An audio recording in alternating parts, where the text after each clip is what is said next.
Assalamualaikum warahmatullahi wabarakatuh.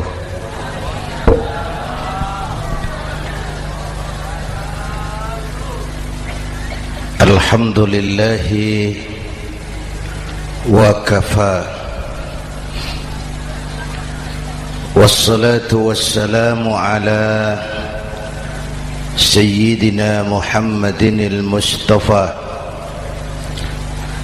wa ala alihi wa ashabihi ahli sidqi wal wafa, amma ba'du. Para ulama, para habaib, para masyayikh yang saya muliakan, yang terhormat Bapak Kapolres dan Bapak Dandim, Sahibul Bait, segenap keluarga besar Pondok Pesantren Raudhatul Muta'allimin Al-Aziziyah, bapak-bapak, ibu-ibu, hadirin hadirat ma'asyiral muslimin yang saya cintai. Saya bersyukur dapat menghadiri haflah Maulidin Nabiil Karim, dan saya bangga dan terharu dengan keberadaan Pondok Pesantren Raudhatul Muta'allimin Al-Aziziyah ini. Sekarang ini banyak orang bisa memberi contoh, tapi sedikit orang bisa menjadi contoh. Memberi contoh itu mudah, tapi menjadi contoh itu yang sulit. Oleh karena itu, pada kesempatan ini kita ingin mengambil contoh bagaimana Rasul melaksanakan perjuangan. Apa modal utamanya? Saya sampaikan 3 sajalah, mudah-mudahan selesai 10 menit. Yang pertama, modal utama perjuangan baginda Rasul adalah akhlakul karimah. Memperbaiki akhlak dengan akhlak. Oleh karena itu, surah Madu sudah selesai. Dari dan ke Madura jadi lebih mudah. Bahkan Madura akan jadi daerah industri. Tetapi yang kita ingin, Madura tetaplah Madura. Akhlak tidak boleh berubah. Zaman boleh berubah, akhlak tidak. Masa boleh berganti, tapi keyakinan tidak boleh mati. Nah, soalnya adalah kepada siapa kita harus berakhlak? Kita itu kan harus berakhlak kepada 2. Kita harus berakhlak pertama kepada Allah. Ini yang terpenting. 13 tahun Rasul berjuang di Mekah hanya memperbaiki akhlak kepada Allah, menanamkan tauhid, meluruskan akidah, membangun keyakinan. 13 tahun di Mekah itu, dengan perhitungan kalau fondasi kuat, bangunan aman. Kalau fondasi melenceng, bangunan bengkok. Kalau fondasi rapuh, bangunan runtuh. Bangunan bagaimana fondasinya? Orang hidup bagaimana imannya? Kekuasaan dan jabatan baru ada manfaatnya kalau dipegang tangan orang beriman. Kalau tidak, yang muncul Fir'aun. Harta baru terasa manfaatnya kalau dipegang tangan orang beriman. Itulah sebabnya bangsa kita ini bukan cuma perlu orang pintar, kita perlu orang benar.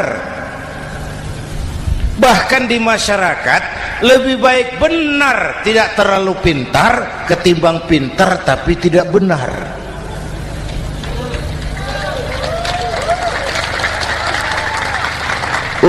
Kalau sudah pintar tidak benar, rusak rakyat itu Pak. Disuruh ngurus beras malah nimbun beras, ya. Disuruh ngurus laut jadi bajak laut. Disuruh ngurus hukum, bikin hukum seperti pisau, tajam ke bawah, tumpul ke atas. Kalau yang kecil salah, hukum cepat-cepat ditegakkan. Yang besar salah, diam pura-pura tidak mengerti. Itu yang melukai rasa keadilan.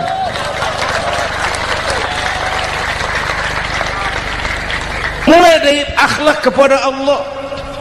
Bagaimana cara berakhlak kepada Allah? Caranya dua. Pertama, jangan menyekutukannya dengan sesuatu pun. Yang kedua, jangan menyembah kecuali hanya kepadanya. Itu akhlak kepada Allah. Konsisten, disiplin.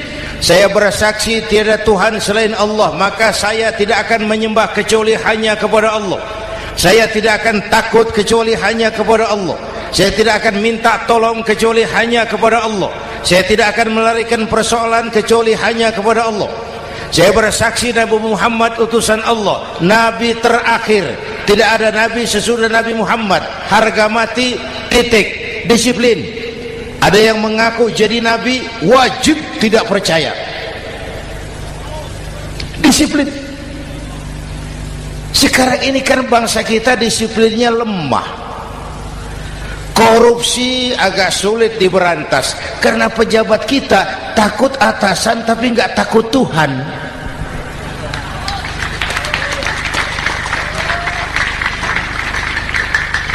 Itu sama dengan anak muda naik sepeda motor ngebut, lampu merah jalan terus, di stop sama polisi.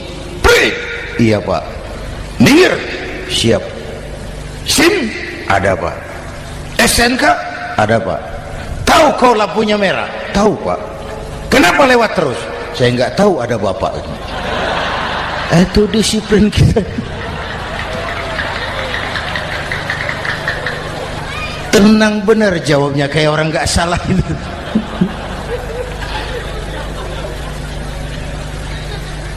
Iman. Apalagi belakangan ini saya sering bilang gini Pak, ini humor tapi agak tasawuf. Orang yang paling tenang hidupnya itu tukang parkir. Coba lihat tukang parkir, walaupun mobil banyak, mereknya bagus-bagus, tidak pernah sombong. Tenang ini, tenang. Nanti mobil pergi satu demi satu, habis sama sekali, dia tidak sedih. Tenang. Mobil banyak tidak sombong, mobil habis tidak sedih. Apa rahasianya? Ternyata, nih tasawufnya di sini. Tukang parkir tidak merasa memiliki, tapi merasa dititipi. Wah, itu. Siapa saja yang merasa memiliki, bersiaplah kehilangan, dan itu menyakitkan. Tapi kalau merasa dititipi, jabatan, harta, anak, istri, semua titipan, hiduplah seperti tukang parkir. Pertama, titipan tidak boleh bikin kita sombong. Dititipi kok sombong, tidak pantas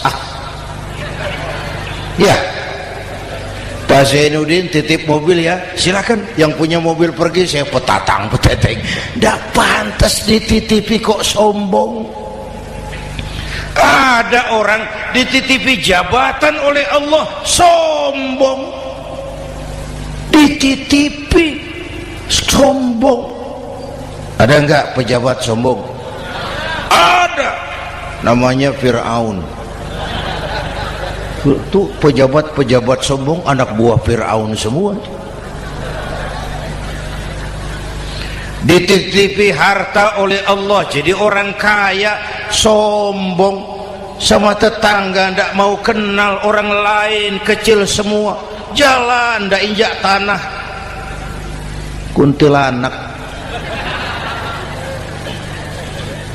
Yang kedua penting, titipan harus dijaga baik-baik. Kalau tidak, yang nitip marah. Yang nitip marah. Pak, titip sepeda motor, silakan. Waktu diambil sepeda motor, kaca spion pecah, knalpot hilang, bemper hancur. Marah enggak yang nitip? Marah. Saya kan titip, kenapa enggak dijaga baik-baik?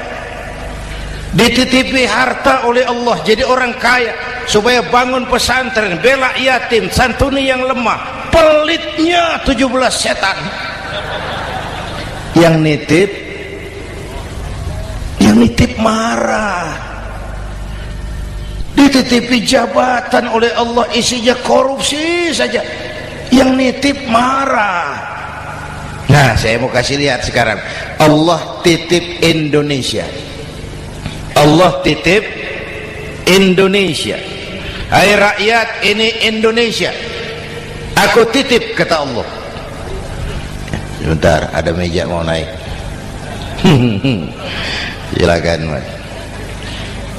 Iklan. Ya, terima kasih. Jangan disangka kalau disediakan air teh pidatonya jadi lama. Dekorasi ini kok. Sampai mana tadi? Hai rakyat, ini Indonesia, aku titip, kata Allah. Ini negara besar dan kaya. Titipan ini ditebus dengan keringat, air mata, darah, dan nyawa. Ini bedanya. Malaysia memang merdeka, tapi diberi Inggris. Singapura merdeka, diberi Inggris. Indonesia merdeka, keringat, air mata, darah, dan nyawa. Ini negara aku titip, kata Allah. Ini negara besar dan kaya. Buminya subur. Di atas perut buminya segala tanaman hidup. Di bawah perut buminya ada gas, minyak, batu bara. Lautnya kaya, hutannya kaya. Kekayaan negeri ini harus digunakan bagi sebesar-besar kemakmuran rakyat. Itu amanat konstitusi. Disalahgunakan, dikorupsi, yang nitip marah. Yang nitip marah. Kalau dia marah, dia suruh makhluknya yang lain negur. Siapa? Merapi, Bromo, anak Krakatau. Itu Merapi demo, Pak. Kalau kita rakyat demo, anak buahnya Pak Danres turun. Tapi kalau Merapi demo, siapa yang mau ngatasi? Mbak Marijan. Selesai. Sekarang Mbah Marijan sudah kumpul sama Mbah Surip di alam barzah, dia sudah ketemu dia. Kata Mbah Surip, tenang Mbah Marijan, tak gendong, aman sudah. Aman sudah. Saya mau bilang Merapi itu makhluk, Krakatau itu makhluk, Bromo itu makhluk. Tidak mungkin makhluk bergerak dengan sendirinya, pastilah ada yang menggerakkan. Maka baik-baiklah sama yang bikin angin supaya bertiupnya sesuai keperluan. Baik-baik dengan yang bikin air supaya datangnya sesuai kebutuhan. Baik-baik sama yang bikin gunung supaya meletusnya pelan-pelan.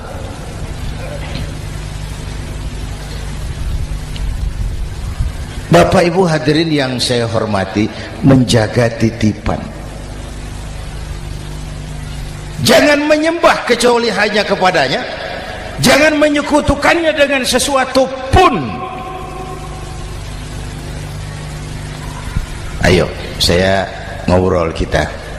Bapak Ibu hadirin yang hadir di sini ini, kita ini semua hamba Allah apa bukan? Hamba Allah. Kata siapa? Kata kita. Kalau kata kita namanya ngaku. Ngaku itu boleh dan murah. Apa diakui? Kita belum tahu. Ya, kan baru kata kita itu. Dan tidak otomatis kalau kita bilang saya ini hambamu ya Allah, lalu Allah jawab iya ya. Tidak, wong itu kan kata kita. Saya hamba Allah, kata saya. Berapa banyak orang perbuatannya, ucapannya berkata saya hamba Allah, perbuatannya menyatakan dia hamba setan, hamba nafsu, hamba dunia, budak jabatan. Tidak sesuai ucapan dengan perbuatan. Jadi hamba Allah tuh nggak mudah, digojlok, diuji. Coba lihat, yang jelas diakui sebagai hamba itu baru satu yang kita peringati ini, baginda Nabi. Allah mengakui kapan? Waktu menceritakan Isra dan Mi'raj. Apa yang dipakai kalimat? Subhanallazi asra bi'abdih. Maha suci Allah yang telah menjalankan hambanya. Hambanya.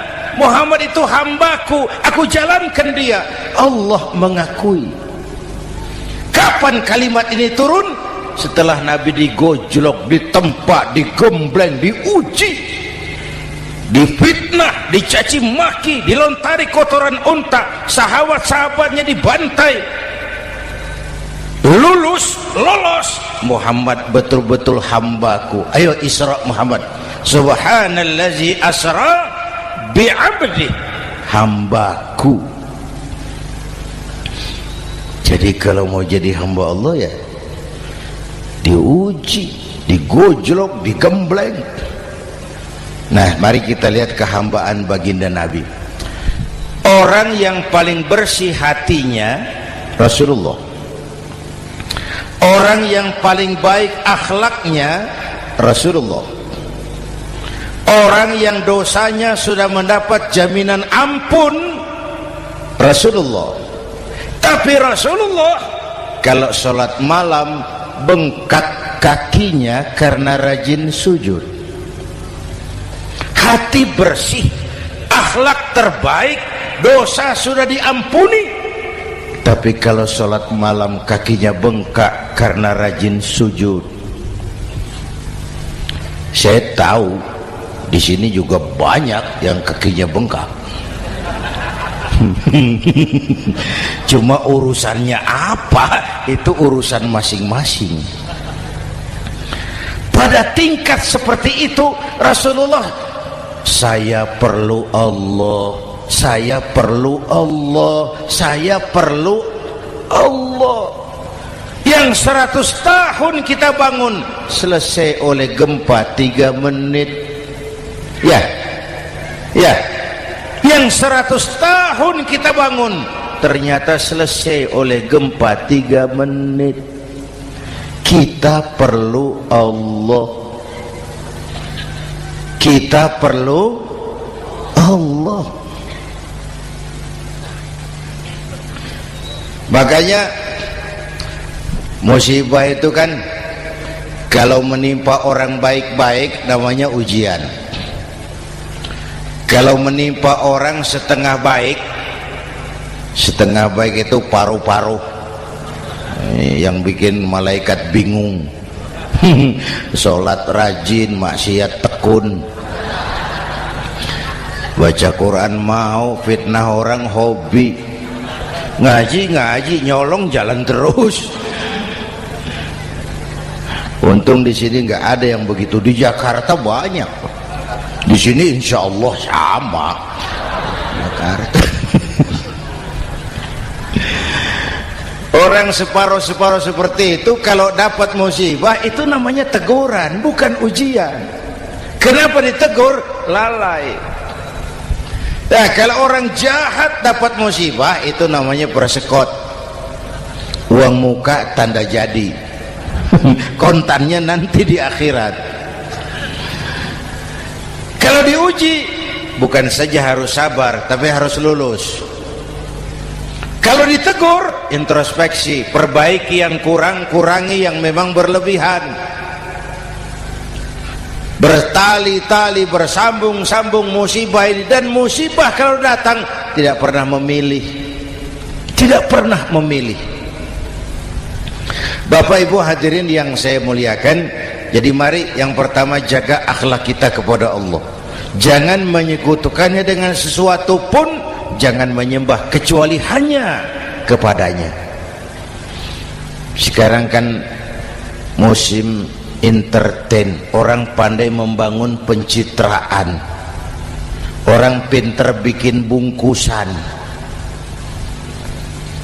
Sekarang ini kiai sama dukun tipis bedanya. Bener Pak, pemburu hantu pakai sorban, pakai gamis, nanti kiai pakai helm. Atribut sudah kacau sekarang ini, siapa pakai apa, siapa mau jadi apa, tidak jelas. Sementara masyarakat kita memang agak kutil, kurang teliti, cepat heran, gampang kagum. Pernah terjadi suatu saat tabrakan di jalan, keras sekali, korban jatuh berlumur darah, dikerubungi orang banyak. Datang wartawan mau ambil gambar dari dekat, sulit, banyak sekali orang ngerubung. Dia cari akal, tolong saya dikasih jalan ke dekat korban. Orang menoleh semua. Saudara siapa? Saya bapaknya korban, katanya. Dia mengaku bapaknya korban. Ya orang minggir semua, minggir, ada bapaknya korban. Orang minggir semua, dia maju ke depan korban. Sampai di depan korban pucat mukanya itu wartawan. Kenapa? Yang ketabrak anak monyet, Pak. Dia sudah ngaku bapaknya korban.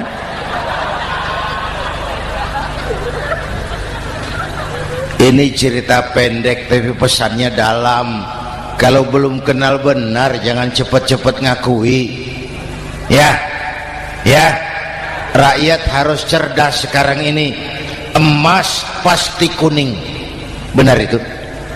Apa semua yang kuning pasti emas? udah cerdas lah itu, itu. Hati-hati, ini jangan pencitraan. Orang pandai bikin bungkusan.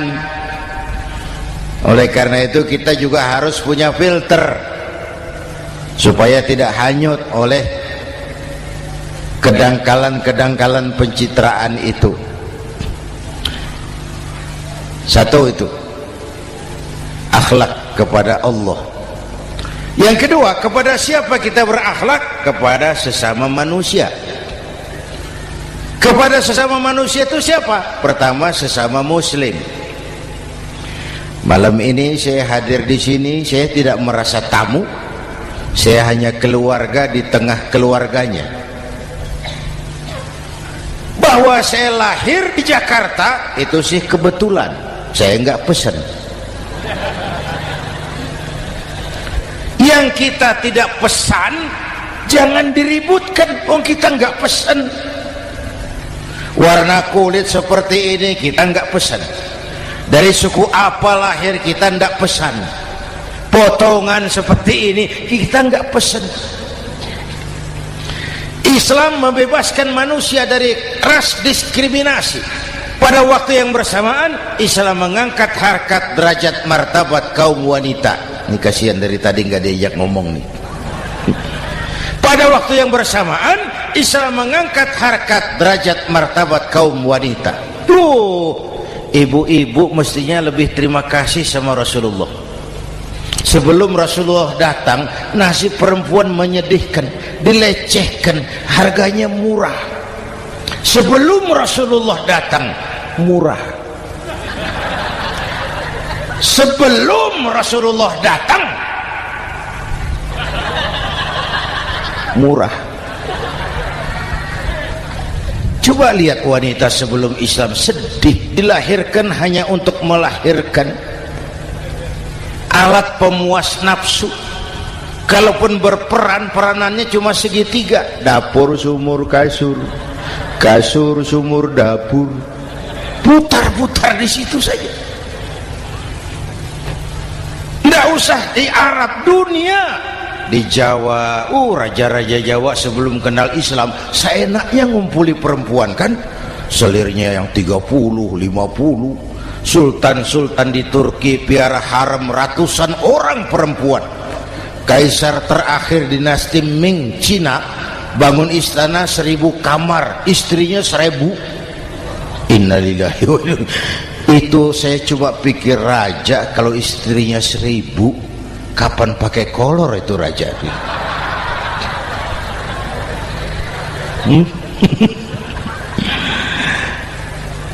Rasulullah datang terenyuh, an-nisa imadul bilad, perempuan jangan diperlakukan begitu, perempuan tiang negara, kalau baik perempuan baik negara, kalau rusak perempuan hancur negara. Waktu ditanya, ya Rasul, siapa yang paling harus saya taati di dunia? Ibumu. Setelah itu siapa lagi? Ibumu. Setelah itu siapa lagi? Ibumu. Setelah itu siapa lagi? Bapakmu. Menghargai perempuan, ibumu, ibumu, ibumu, bapakmu. Ibu 3 kali disebut, bapak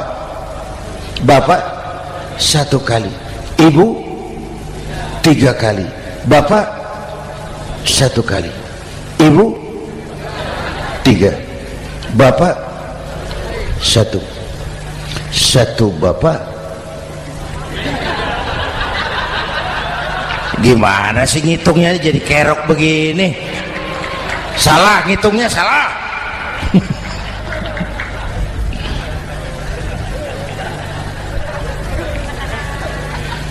Lalu dicairkan kehidupan kemasyarakatan di masjid. Masya Allah, masjid itu pendidikan demokrasi betul. Pertama, siapapun masuk masjid copot sandal, buka sepatu. Benar itu? Ini masyarakat yang mau kita bangun. Tidak ada warga negara kelas 1, semua sama. Lurah masuk masjid buka sepatu, rah. Camat masuk masjid buka sepatu, mat. Gubernur masuk masjid buka sepatu, Nur.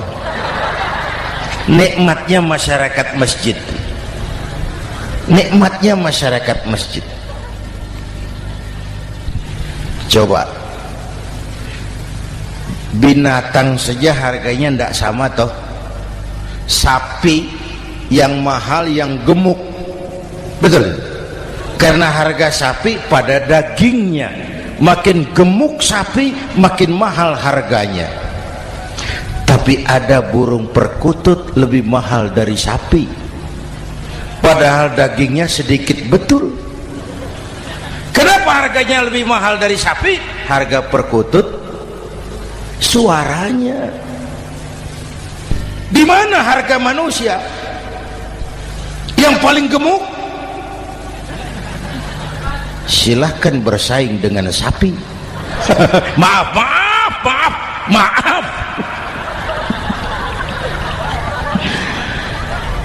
Inna akramakum indallah atqakum. Masyarakat masjid sudah copot sandal, buka sepatu, sudah masuk ke dalam sholat berjamaah. Kalau sudah ke dalam sholat berjamaah, tidak pernah kita usil dari mana orang datang, yang penting kemana dia menghadap. Itu masyarakat masjid. Dari mana kamu? Dari kidul, Pak, madhab ngulon. Kamu dari mana? Dari lor, Pak, madhab ngulon. Kamu dari mana? Dari kulon, madhab ngulon juga. Ini kan konsep Bhinneka Tunggal Ika. Dari manapun orang datang, apapun warna kulitnya, dari suku apapun ia dilahirkan, kalau akidahnya sama, itu saudara kita. Lalu sholat berjamaah. Apa itu? Hidup bermasyarakat, berbangsa dan bernegara. Harus ada imam, harus ada makmum. Kenapa? Ini saya harus agak hati-hati ya, pakai sarung angin ini. Apa tadi ngomong apa saya? Sholat berjamaah, bermasyarakat, berbangsa dan bernegara. Ada imam, ada makmum. Siapa makmum? Kita ini rakyat. Siapa imam? Para pemimpin negara. Apa bedanya? Imam harus dipilih. Makmum nggak usah. Coba baca kitab fikih yang setebal apapun, nggak ada bab pemilihan makmum. Nggak usah, makmum nggak usah dipilih. Orang buta boleh jadi makmum, orang bisu boleh jadi makmum, tukang mabuk boleh jadi makmum, tapi tidak tiap orang boleh jadi imam. Imam harus dipilih.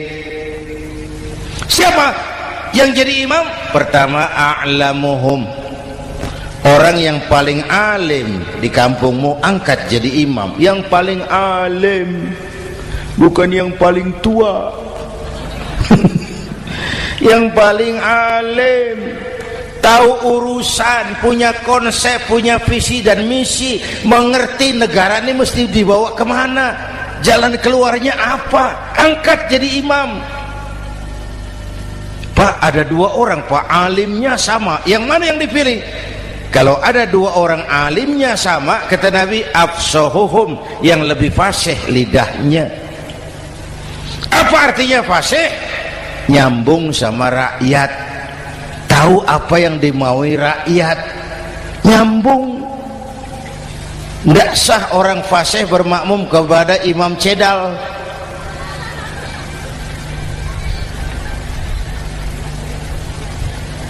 Kenapa Bu?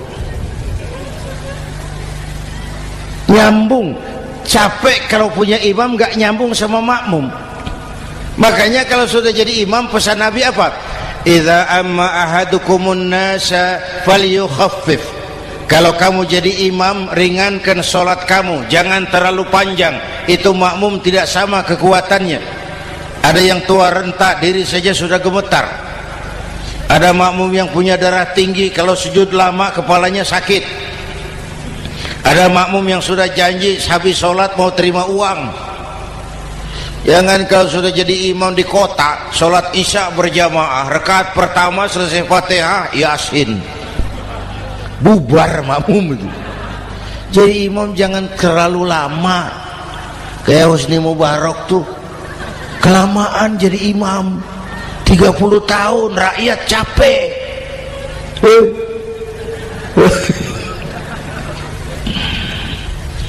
Bapak Ibu hadirin yang saya hormati, nah masyarakat Islam ini loyal, taat, setia. Kapan? Kalau imamnya benar. Imam takbir, makmum takbir, imam ruku', makmum ruku', imam i'tidal, makmum i'tidal, imam sujud, makmum sujud. Tapi masyarakat Islam tidak buta. Imam keliru, makmum wajib menegur. Ya, bagaimana negurnya? Mestinya ruku', imam sujud. Wah, keliru ini. Subhanallah, kan gitu. Itu aturan main. Tidak boleh imam keliru, makmum emosi, main pegang, mam, hoi salah, hoi, kacau sholat.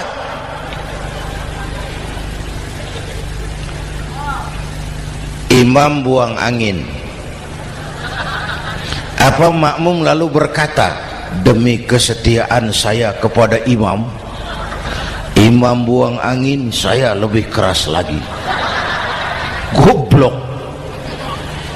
Iyyaka na'budu wa iyyaka nasta'in. Sampai situ imam buang angin, minggir. Tidak usah ribut. Yang di belakang satu orang maju ke depan, lanjutkan pekerjaan imam. Yang penting imam tahu diri, buang angin, minggir. Ini negara rusak karena imam sudah buang angin. Tenang aja, kayak orang nggak salah gitu loh.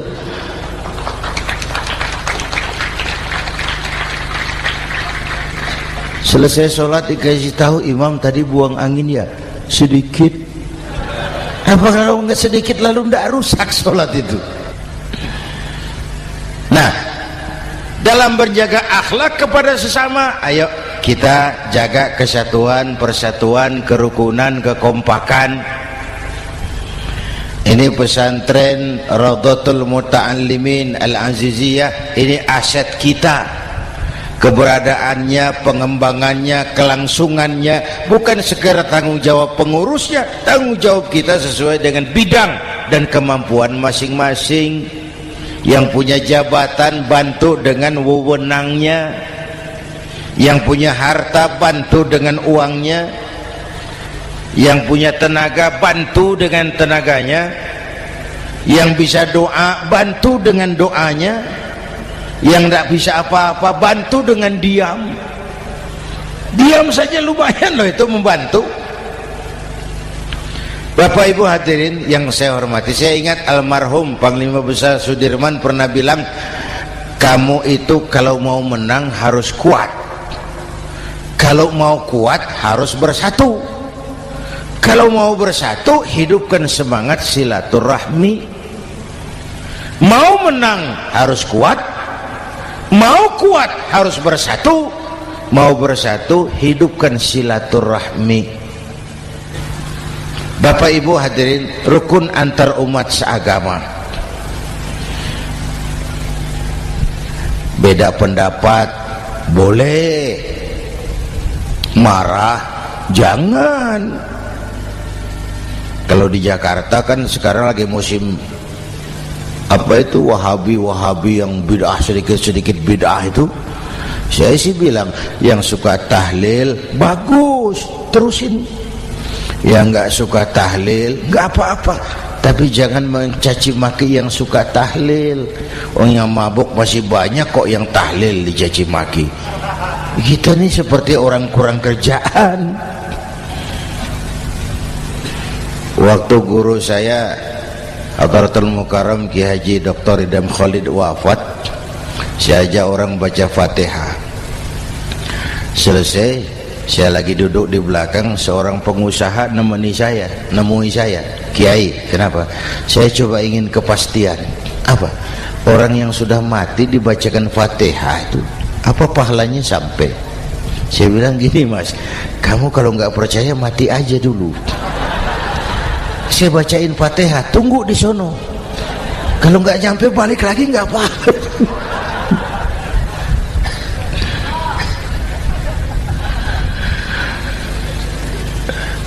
Depan rumah saya itu ada masjid, Pak, pakai beduk seperti itu. Ada teman saya Kiai pakai beduk masjidnya. Iya pakai. Kan Rasulullah enggak pakai. Enggak memang. Bid'ah tuh. Oh, siapa bilang? Beduk itu bukan agama, itu budaya, tanda masuk waktu. Bukan manggil orang sholat. Manggil orang sholat pakai azan. Tanda masuk waktu, itu hebatnya Wali Songo, pakai beduk. Kalau nggak mau pakai beduk boleh, teriak-teriak juga boleh. Maghrib, boleh. Tapi Wali Songo kan bijaksana, pakai beduk saja, sekali pukul satu desa dengar. Itu bijaksananya dakwah Wali Songo. Kalau beduk dianggap bid'ah, miskin kita. Itu budaya. Seperti sepeda motor, itu budaya. Kalau nggak mau pakai beduk boleh, teriak-teriak juga boleh. Maghrib, boleh. Tapi Wali Songo kan bijaksana, pakai beduk saja, sekali pukul satu desa dengar. Itu bijaksananya dakwah Wali Songo. Kalau beduk dianggap bid'ah, miskin kita. Itu budaya. Seperti sepeda motor, itu budaya. Kalau beduk dia nggak bid'ah, sepeda motor bid'ah tuh. Rasulullah nggak pakai, jual, beliin unta.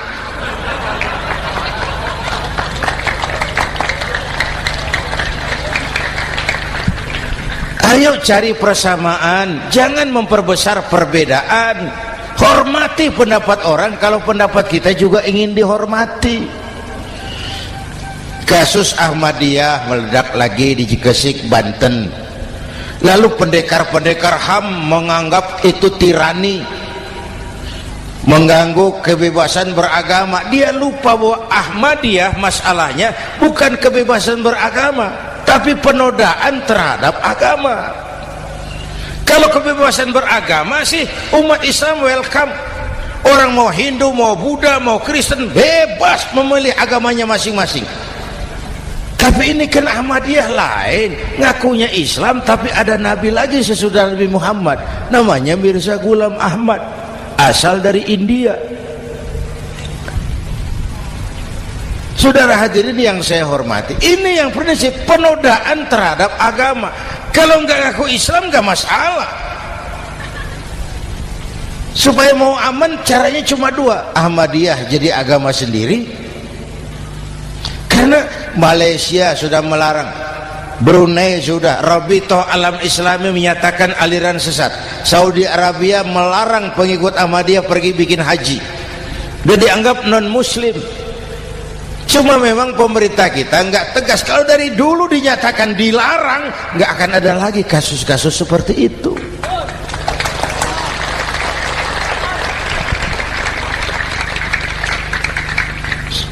Nah, selain itu kita umat juga harus disiplin. Coba sudah berapa banyak nabi bermunculan di Indonesia. Dan Indonesia ini saya heran, Indonesia ini pasar bagus, Pak. Kalau ada nabi, ada aja pengikutnya, saya heran tuh. Indonesia ini pasar bagus. Ada Ahmad Musaddiq Al-Qiyadah, jadi nabi. Konsultan bulu tangkis jadi nabi. Dapat wahyunya di Bogor, ditangkap polisi 4 tahun. Muncul lagi di Bandung, namanya Sayuti, tukang cukur, ngaku dapat wahyu jadi nabi, ditangkap polisi lagi 2 tahun. Di Malang Ustadz Roy, ya sebenarnya petinju, dia masuk Islam, mu'alaf, belajar Islam tidak pakai guru, diutak-atik ayat Quran. Sholat kita harus mengerti artinya, maka sholat boleh pakai bahasa masing-masing. Ramai masjid. 2 tahun penjara. Di Jakarta muncul lagi Lia Edan, ngaku Jibril, ditangkap juga oleh polisi. Kita salut sama polisi kita lah, bukan cuma teroris, Jibril ditangkap Pak Kapolres.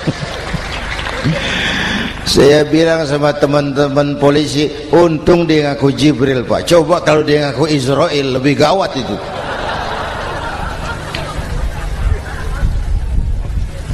Yang parah, antara Cirebon Losari, dia perbatasan Jawa Tengah Jawa Barat, pernah muncul agama baru namanya agama Jasun, agama Jawa Sunda, agama Jasun Jawa Sunda. Yang jadi nabi Tugimin.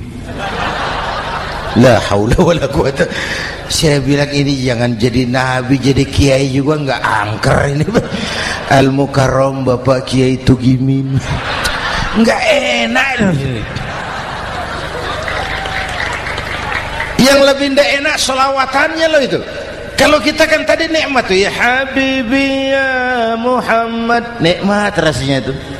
Coba ganti sama yang tadi, wah enggak, ya Habibi ya Tugimin, enggak enak itu, Pak. Jadi umat Islam itu sangat menghormati orang lain agama. Soal agama orang lain, lakum dinukum, awas hati-hati kalimatnya. Kita menghormati orang lain agama. Soal agama orang lain, lakum dinukum. Kita memang yakin cuma Islam agama yang benar, tapi bukan berarti kita boleh menghina agama orang lain. Kenapa? Kalau agama kita yang dihina, kita kan sakit hati. Orang lain sama dong. Itu sebabnya Allah berpesan, jangan kau caci maki Tuhan mereka, karena mereka akan balas mencaci maki Tuhanmu. Dan itu artinya mencaci maki aku, kata Allah. Jelas ini? Jelas? Justru karena umat Islam mayoritas di Indonesia, maka kerukunan antar umat beragama terjaga dengan baik. Oh, kalau umat Islam mau main kasar, mau main kayu, mau main keras, umat Islam ini 85%, yang lain pasti selesai. Saya jamin selesai. Tapi kan tidak. Kita sadar betul ini negara Pancasila. Kita sadar betul bahwa kita harus menghargai orang lain agama, menjaga kerukunan, rukun antar umat beragama. Yang ketiga, rukun antar umat beragama dengan pemerintah. Dulu kiai saya bilang, sultanun zulum khairum min fitnatin tadum. Pemerintah yang jelek pun sebenarnya masih lebih lumayan ketimbang tidak ada pemerintahan, kalau itu ukurannya. Coba umpama nanti Pak SBY sudah terlalu pusing, lalu pengumuman jam 000, seluruh rakyat Republik Indonesia saya umumkan mulai malam ini tepat jam 000 pemerintah bubar. Ayo bayangkan seperti apa kita tanpa pemerintah. Hukum rimba, yang kuat menekan yang lemah, yang kaya merampok yang miskin. Rumah saudara dirampok, lapor ke polisi, kata Kapolres, maaf polisi baru bubar. Hak asasi diinjak-injak, lapor ke pengadilan, pengadilan bubar. Masih ada pemerintah saja yang kuat suka menekan yang lemah, apalagi kalau tidak ada pemerintah. Karena itu ulama dan umarok dua pilar utama. Kalau kuat keduanya, kuatlah masyarakat. Kalau rapuh keduanya, maka rapuhlah juga masyarakat. Bapak Ibu hadirin yang saya hormati, ini yang kedua, kita harus berakhlak kepada sesama. Yang ketiga, kepada siapa kita harus berakhlak? Kenapa? Iya, saya cuma lihat jam.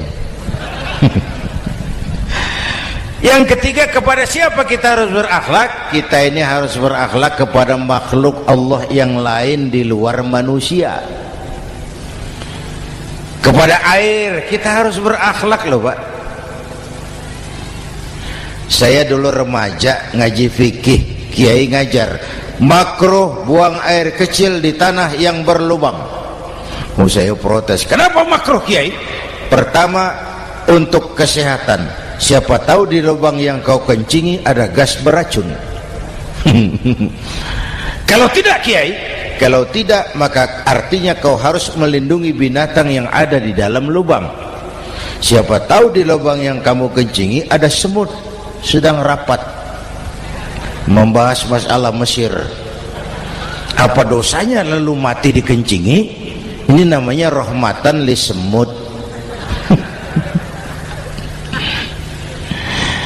Bapak Ibu hadirin yang saya hormati, ada hadis sederhana, fa iza zabahtum fa ahsinu zibhata. Kalau kamu menyembelih hewan, sembelihlah dengan cara yang terbaik. Jangan nyembelih ayam pakai pisau tumpul, itu namanya tidak berperi kebinatangan.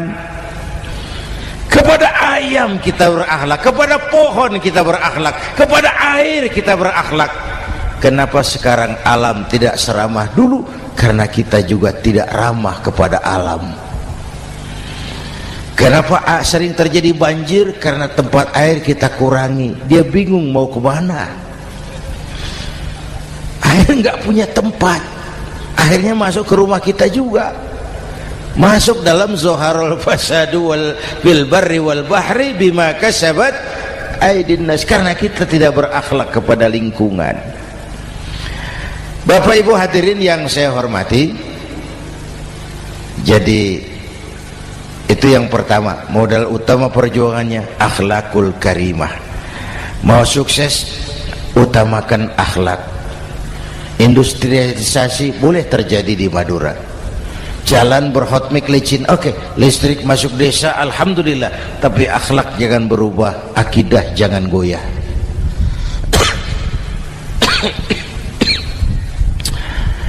Teknologi tidak bahaya, yang bahaya orang yang menggunakannya. Wayang itu yang namanya cepot itu bisa selawat badar kalau yang megang Anom Suroto. Cepot bisa selawat badar kalau yang megang Anom Suroto. Wayang bagaimana dalangnya, teknologi bagaimana orang yang menggunakannya. Satu. Yang kedua, yang kita contoh dari baginda Rasul, beliau itu sejak kecil tidak dimanjakan, Pak. Lahir ke dunia tidak sempat melihat wajah bapak. Umur 6 tahun ditinggal ibu.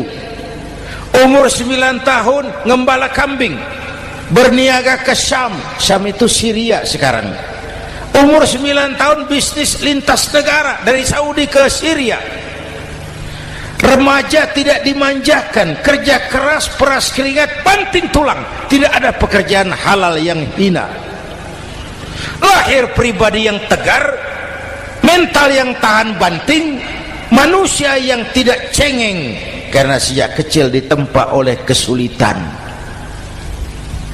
Jadi gini, orang itu kalau biasa susah, ketemu susah, ndak kaget, Pak.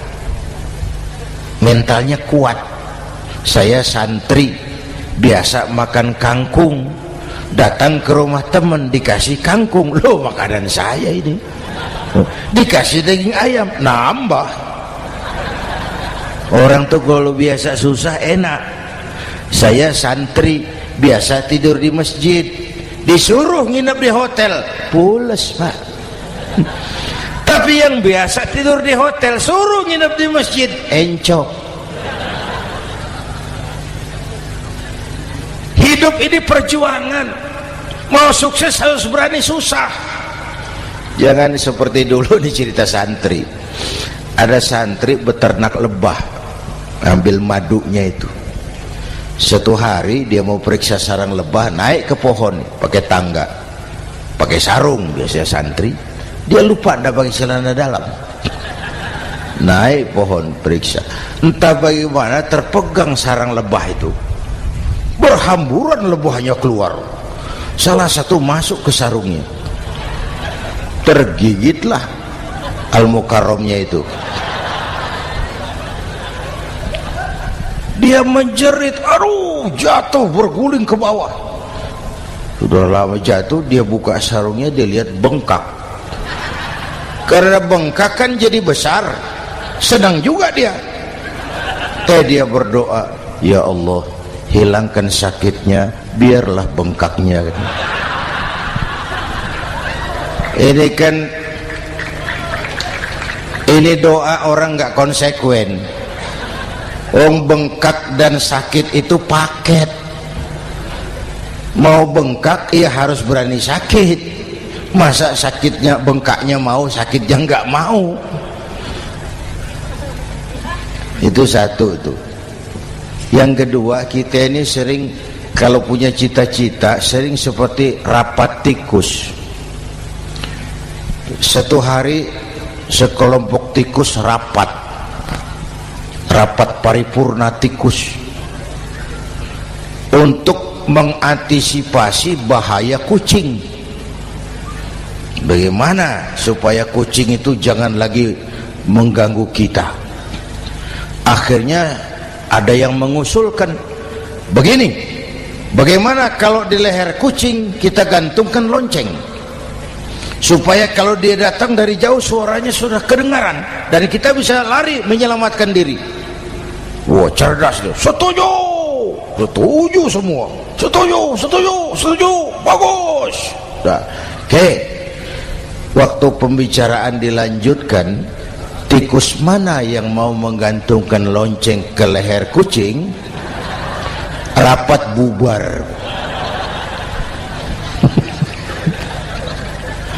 Setuju, akur. Iya. Waktu kerja selesai. Bapak Ibu hadirin yang saya hormati, terutama anak-anak saya, para santri, remaja, pemuda. Hidup ini persaingan.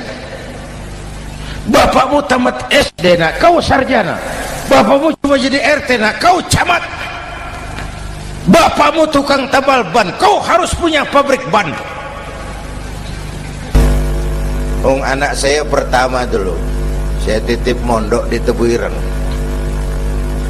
Tahun pertama pulang saya kontrol, sini kau, apa hasilmu setahun di pesantren? Dia sodorkan saya sebuah piagam penghargaan juara lomba pidato di pondoknya. Saya heran, ini anak di rumah jarang ngomong, kok bisa jadi juara pidato?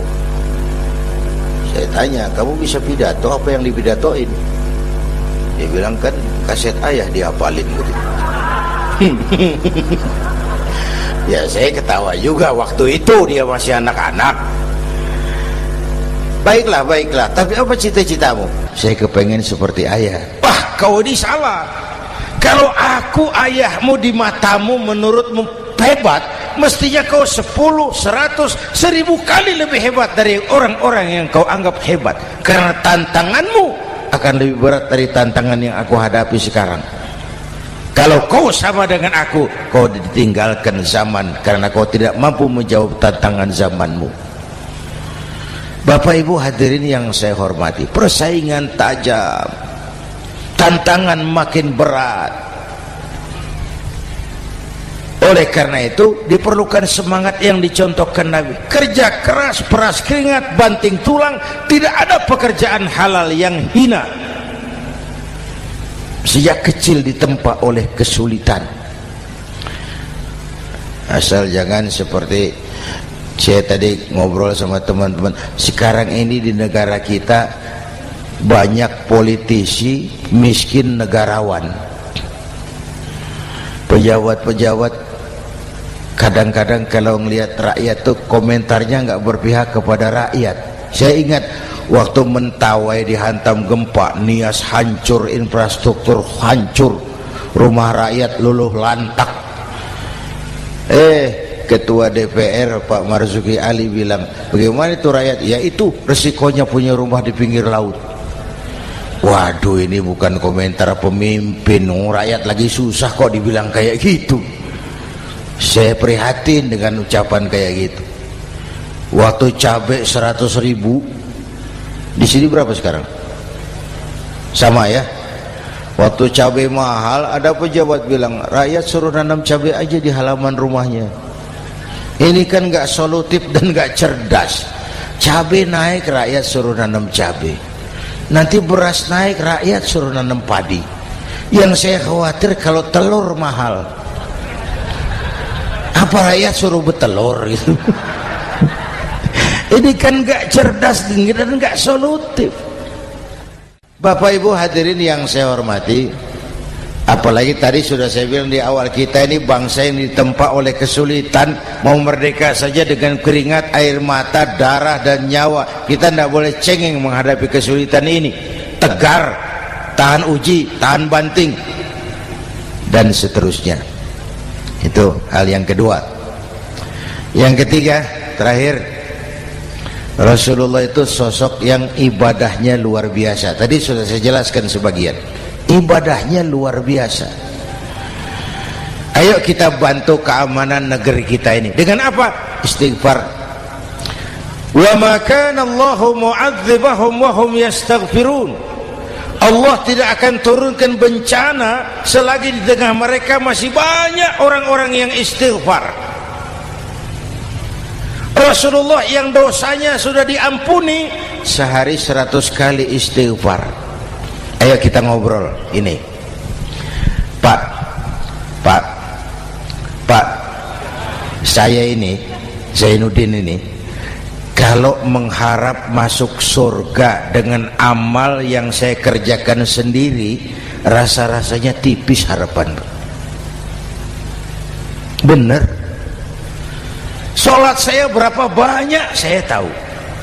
Sedekah saya berapa duit saya tahu. Dosa saya berapa banyak saya tahu. Lalu saya baca sejarah. Nabi Adam dosanya 1, makan buah khuldi, dikeluarkan dari surga. Nabi Adam dosanya 1, dikeluarin. Kita dosanya banyak, kepengen masuk. Ini enggak nyambung ini. Nabi Adam Nabi Adam dosanya satu, dikeluarin dari surga. Kita dosanya banyak, kepengen masuk, nggak nyambung. Apa yang bikin saya besar hati?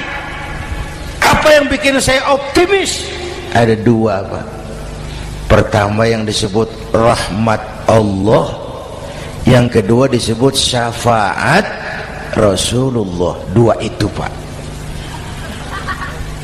Oh, kalau kita ini insya Allah nanti sampai ke surga, amin, amin. Kalau kita ini sampai ke surga, Pak, saya jamin itu bukan karena amal kita, itu karena rahmatnya Allah. Ndaklah seberapa banyak sih amalan kita mau menggapai surga. Kalau bukan karena rahmatnya Allah, sulit sampai ke sana. Hei manusia, dosamu besar, tapi lihat rahmatku lebih besar. Hei manusia, salahmu banyak, tapi ampunanku lebih banyak. Kau nangis di hadapanku, aku senyum melihatmu. Kau berjalan menujuku, aku berlari menyambutmu. Istighfarnya sehari 100. Lalu ada hadis qudsi, inni la ahammu bi'adzabi ibadi. Kadang-kadang aku pengen turunkan azab bencana kepada manusia, tapi ketika aku melihat 3 perkara, murkaku surut, bencana aku tarik kembali. Coba perhatikan hadis qudsi ini. Allah mau marah hendak jadi, bencana ditarik, musibah diangkat. Kenapa? Ada yang meredam murka Allah. Allah enggak jadi marah. Siapa? Pertama, suyukhan rukka. Aku lihat orang-orang tua tengah malam sujud sambil berlinang air mata, nangis di hadapan Allah. Itu kita hutang jasa loh, Pak, sama orang-orang yang tengah malam sujud nangis di hadapan Allah. Lihat yang begitu Allah tidak jadi marah.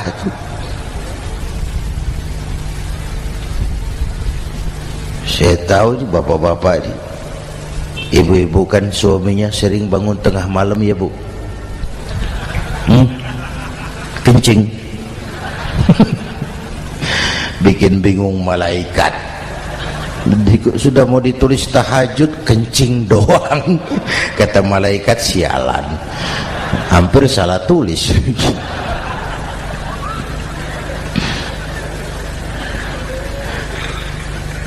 Aku lihat orang tua tengah malam sujud sambil berlinang air mata.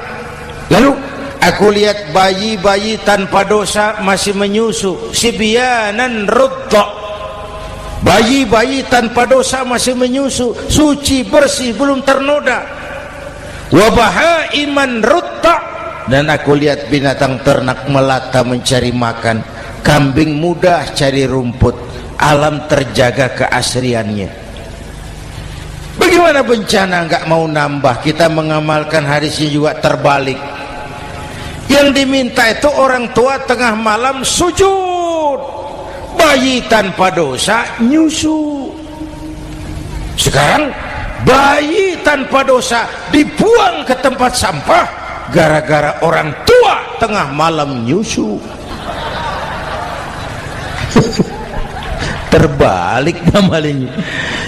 Yang diminta itu orang tua tengah malam sujud, bayi tanpa dosa nyusu. Ini bayi tanpa dosa dibuang ke tempat sampah gara-gara orang tua tengah malam.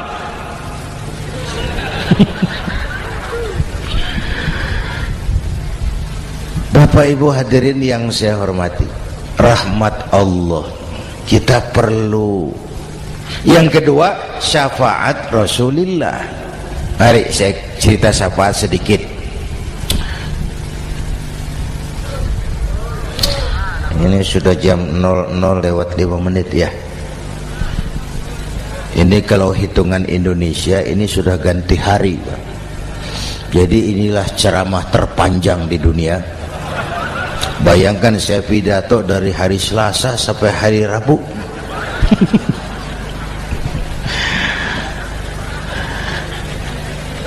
Syafaat. Agak saya singkat ceritanya. Nanti itu Pak, setelah alam ini hancur sehancur-hancurnya, bumi gempa, gunung meletus, air laut tumpah ke darat, halilintar menyambar, planet-planet bertabrakan, semua yang hidup mati bareng tanpa persiapan, termasuk malaikat mati. Yang tinggal cuma Allah sendirian. Yang lain hancur semua, tinggal Allah sendirian. Allah patroli, berseru-seru, limanil mulkul yaum, ahai, siapa penguasa hari ini? Mana Fir'aun yang ngaku Tuhan? Nongol kalau memang Tuhan. Mana Abrahat, mana Namrus, mana itu Benito Mussolini, mana itu Adolf Hitler, mana itu Hosni Mubarak? Penguasa-penguasa yang ngaku berkuasa, nol kalau memang penguasa. Gak ada yang jawab Pak, semua sudah rebah. Allah lalu berkata, la ilaha illa ana. Ternyata tidak ada Tuhan lain selain aku. Allah sombong waktu itu. Kalau Allah sombong itu pantas. Hadis qudsi mengajarkan al-kibriya'u libasi, sombong itu pakaianku, kata Allah. Cuma aku yang pantas pakai. Kamu manusia nggak pantas pakai pakaianku, kebesaran. Pakaian Allah mau dipakai, sombong itu pakaian Allah, cuma Allah yang pantas pakai. Nanti itu yang pertama dihidupkan bukan kita, malaikat dihidupkan lebih dulu. Tiupan pertama, malaikat hidup semua, diatur panitia akhirat. Yang nyambut tamu siapa, yang pimpin marawis siapa, Malik siap, sediakan neraka. Aku mau bakar itu bajingan tengik yang waktu di dunia nggak mau sujud, jauh dari ulama, tinggal di masyarakat jadi biang kerok, sama yatim kejam. Sediakan neraka. Baik Ridwan, iya, sediakan surga. Aku mau balas hamba-hambaku yang waktu di dunia rajin sujud, dekat dan cinta kepada ulama, santun kepada yatim, suka menolong orang yang memerlukan pertolongan. Baik Jibril, Mikail, iya, ke surga. Untuk apa ya Rabb? Ambil kendaraan bernama Buraq, turun ke alam, cari di mana kubur kekasihku Muhammad, bangunkan dari kuburnya, bawa ke surga. Turun Jibril dan Mikail, cari kubur Nabi.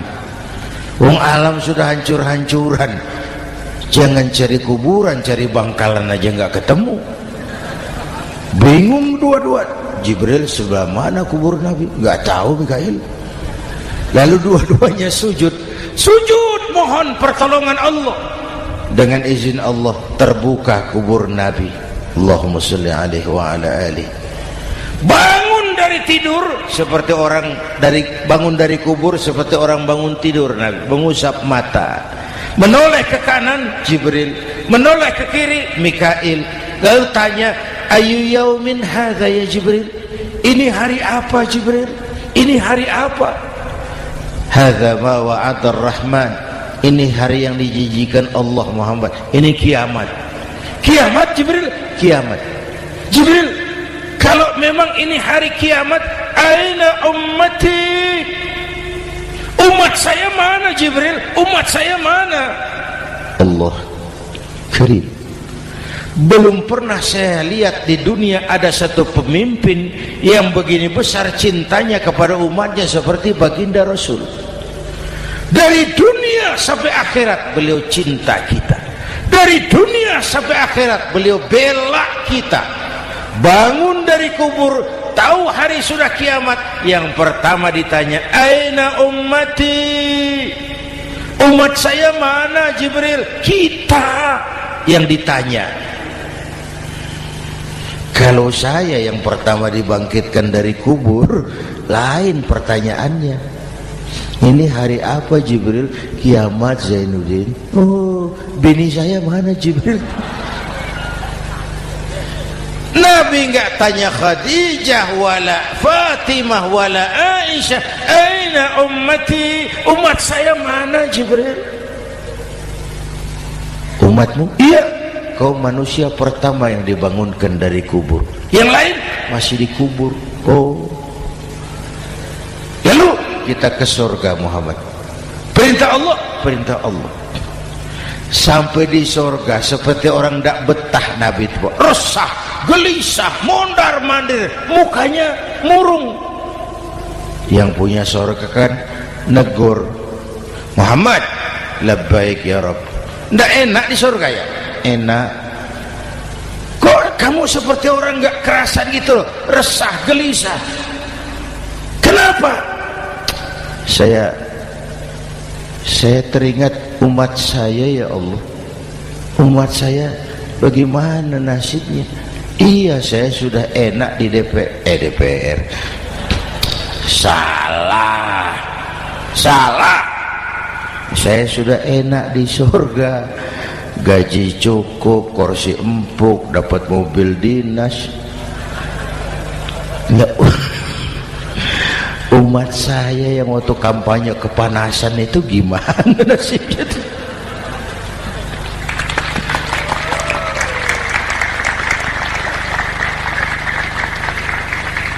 Makanya dulu di Senayan, di depan kantor DPR tuh banyak tukang kaca jualan di situ.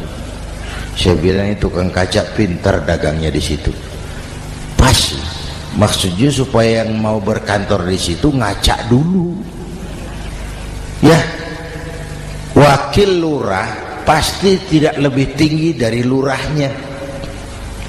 Wakil camat tidak lebih tinggi dari camatnya. Ini kenapa wakil rakyat kok selalu lebih tinggi dari rakyatnya?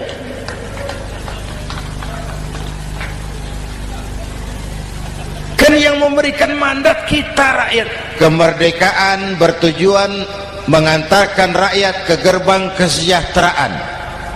Lalu rakyat mempercayai tugas itu kepada pemerintah dan wakilnya di DPR.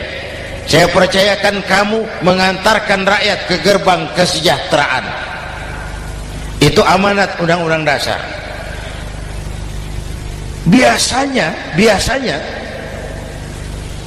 yang diantarkan sampainya lebih dulu biasanya. Yang diantar sampai lebih dulu, yang mengantar nyusul, namanya ngantar belakangan.